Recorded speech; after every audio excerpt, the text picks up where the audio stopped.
a large-scale cyber attack. Ukrainian intelligence has destroyed the information system of Russia's Gazprom. We didn't ask them to go to war. Orbán's advisor has made an anti-Ukrainian statement. Smoke is rising over the temporarily Russian-occupied ZNPP, and Zaporizhzhia is without power. Russian commanders execute wounded soldiers who refuse to fight. And in Poland, they banned bringing Ukrainian flags to the concert of the band Internet and Imagine Dragons, who supports Ukraine. Greeting! My name is Anastasia Dmitrovskaya. And now for the main thing, but first, like the video if you support Ukraine, and subscribe to our channel so we don't lose each other in the vastness of YouTube.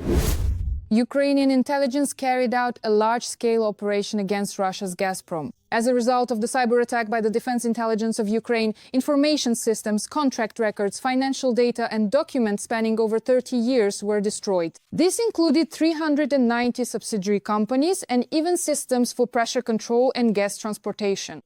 Source: the main intelligence directorate of Ukraine reports that this attack could paralyze Gazprom's operations, lead to disruptions in gas supply to Russian regions, reduce profits, and cause a drop in the company's stock value. The main intelligence directorate also reports that thanks to the special operation, Ukraine has gained full access to analytics on employee profiles from hundreds of terabytes of data. The main intelligence directorate has not officially confirmed or commented on this special operation, nor has the Russian Ministry of Defense. We await official information from Ukrainian intelligence. Overnight, the Russians used more than 300 attack drones and over 30 missiles of various types. On the night of the 19th of July, the Russians launched a massive attack on Ukraine.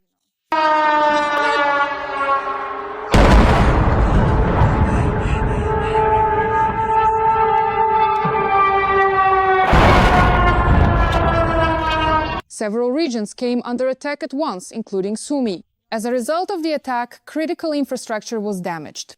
Several thousand families were left without electricity. There were also combined strikes on Shostka in the Sumy region. Meanwhile, in Odessa, a residential building was damaged. 6 people were injured, including a child. 1 person was killed. In Pavlorad, the Russians damaged the residential building and important infrastructure. However, it was also an uneasy night in Russia. In particular, it was reported that drones were massively attacking the Moscow region.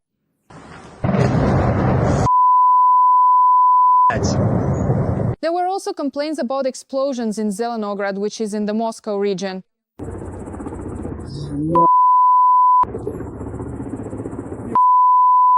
It exploded! Quiet! Mom? Yes! There were also reports of drone raids in Lipetsk and Rostov. In short, last night, as I like to call it, the Russians got instant karma.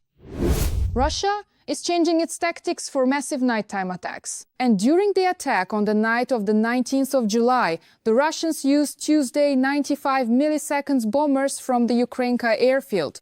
In fact, the Ukrainka airfield is located deep in Russian territory, no less than 6,000 kilometers from Ukraine. So, in the air, the Tuesday 95 milliseconds were refueled with the help of an Il-78M from the Diaghilevo airfield. Previously, the Tuesday 95 milliseconds mostly launched missiles from the Engels 2 and Olenia airfields without refueling. Meanwhile, the involvement of Tuesday 95 milliseconds from the Far Eastern airfield Ukrainka and aerial refueling indicate an attempt to make the strikes less predictable, testing new tactics and increasing the range of attacks from unexpected directions. We did not ask Ukrainians to fight.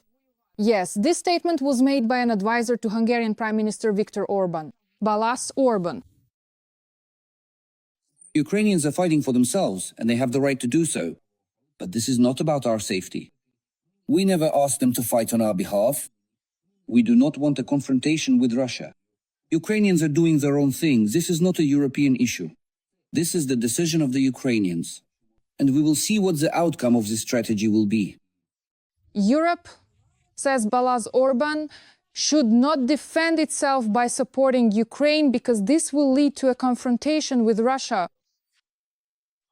Currently, there is a debate in Europe about whether to arm Ukraine or to arm ourselves. The Hungarian position is absolutely clear. We should not defend ourselves through Ukraine because this will lead to a confrontation with Russia, which we do not want. Instead, we need to strengthen European armies so that, if necessary, we can defend ourselves. Meanwhile, in order to end the war, neutral mediators are needed who would put pressure on both Ukraine and Russia. In fact, such increased activity by Hungary regarding the Russian-Ukrainian war, in my opinion, can be fully explained by the fact that the United States has resumed its support for Ukraine. And what do you think? Are Orbán's statements connected to the resumption of aid to Ukraine? Every voice matters. Join our community, support independent journalism and help us bring you the truth from Ukraine. Become a member of Ukraine Today. Join us now. Japan is threatening Russia. The Russian Foreign Ministry has lodged a protest against the joint military exercises between Japan and the United States. Supposedly, the Kremlin sees this as a potential threat to itself. So are Japan and the United States now really joining forces against Russia? Is Japan planning to go to war with Putin? What is the real purpose of these exercises and what does China have to do with it? All this and more in our upcoming report. The Russian Federation is once again crying out about external threats. The country that kept the whole world on edge for decades has now become a hostage to its own fears. This time, the empire's ire is directed at Japan. More specifically, at its alliance with the United States and South Korea. A strong protest was lodged with the Japanese embassy in Moscow over the participation of Japan's air self-defense forces in the largest US military exercises. The Fourth Pacific exercise, which will take place from the 9th of July to the 4th of August, including at military training bases located in close proximity to the far eastern border of the Russian Federation, according to Russia. Those who themselves started the war in Ukraine and suffered defeat are now trying to play the victim. Russia considers such independent activity, which has all the signs of preparation for a military conflict, unacceptable. It poses a potential threat to the security of the Russian Federation and inevitably provokes appropriate countermeasures. Russian Foreign Ministry. But what is actually happening? Japan is modernizing its defense strategy. Together with the United States and South Korea, it is strengthening military cooperation and testing readiness for crisis situations. As part of the exercises, Japanese F-2 fighter jets, South Korean KF-16S and American B-52H strategic bombers take to the skies. The flights take place over international waters and their main goal is to deter North Korea and demonstrate strength amid China's growing influence.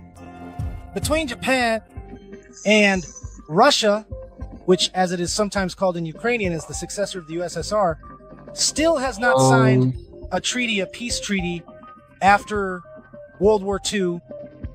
So, in fact, Russia and Japan are technically still at war. It's more likely that Russia would attack Japan than Japan would attack Russia.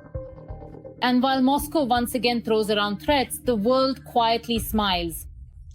In particular, the head of the office of the president of Ukraine, Andriy Yermak, wrote on his Telegram that after reading the headline, he initially thought it was a new piece from the satirical publication Leonid. It's 2025 outside and now Russia is threatening Japan. Wake up, Russian geopoliticians, you can't even handle Ukraine. And you never will. You've already lost the post-Soviet space, the South Caucasus and Syria in the Middle East. They go on. Andriy Yermak, head of the office of the president of Ukraine.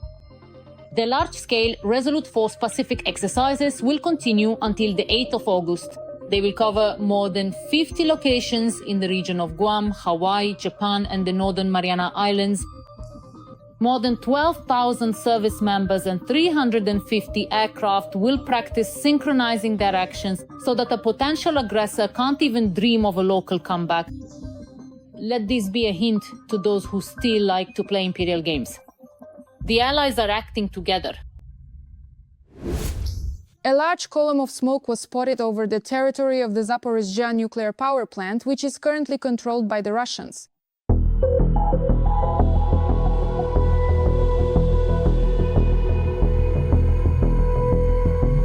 Local Telegram channels report that the smoke at the nuclear power plant can be seen from all the surrounding settlements, including Nikopol, while the reasons for the smoke are currently unknown. Several hours earlier, the Zaporizhzhia Gauleiter Yevhen Belitsky reported a blackout in the region, which is allegedly being resolved. Power outages have been recorded throughout the entire Zaporizhzhia region. Work to restore electricity supply is ongoing. However, Belitsky did not mention anything about smoke at the nuclear power plant. Nevertheless, within half an hour, he wrote that the accident had been resolved.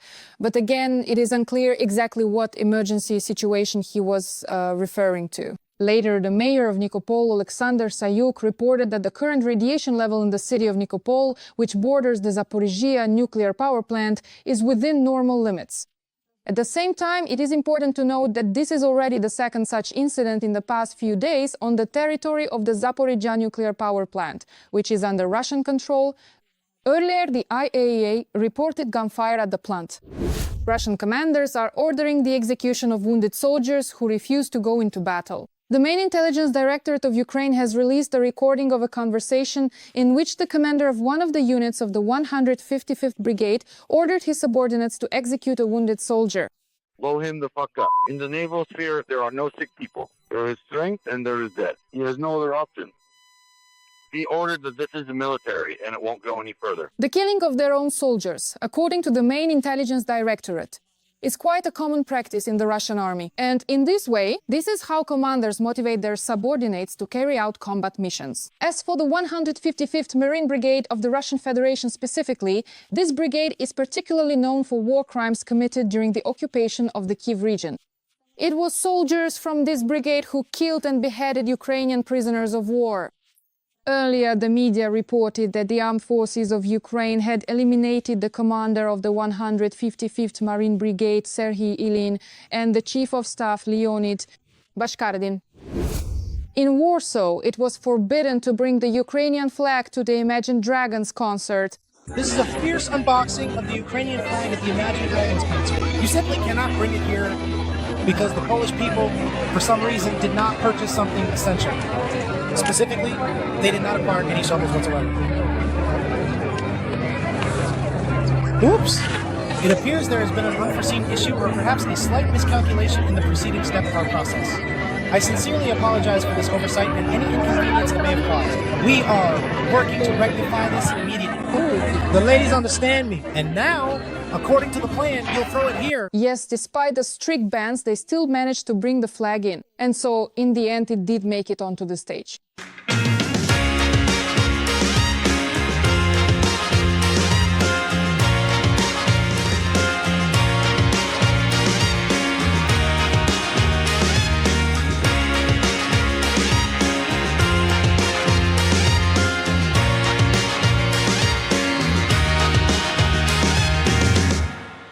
The band Imagine Dragons actively supports Ukraine, and since 2022, the Dragons have been ambassadors for the United 24 platform. By the way, about a month ago, the band had a concert in Budapest where displaying the Ukrainian flag was also prohibited.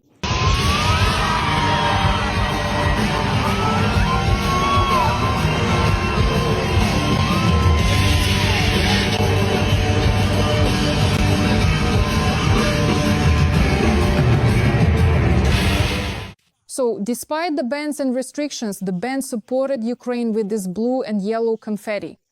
So, on this occasion, I want to thank everyone who supports Ukraine in this difficult struggle. Thank you, it means a lot to us. Please like this video to support what we do. And be sure to subscribe to our channel Ukraine Today so you don't miss our upcoming episodes. See you soon!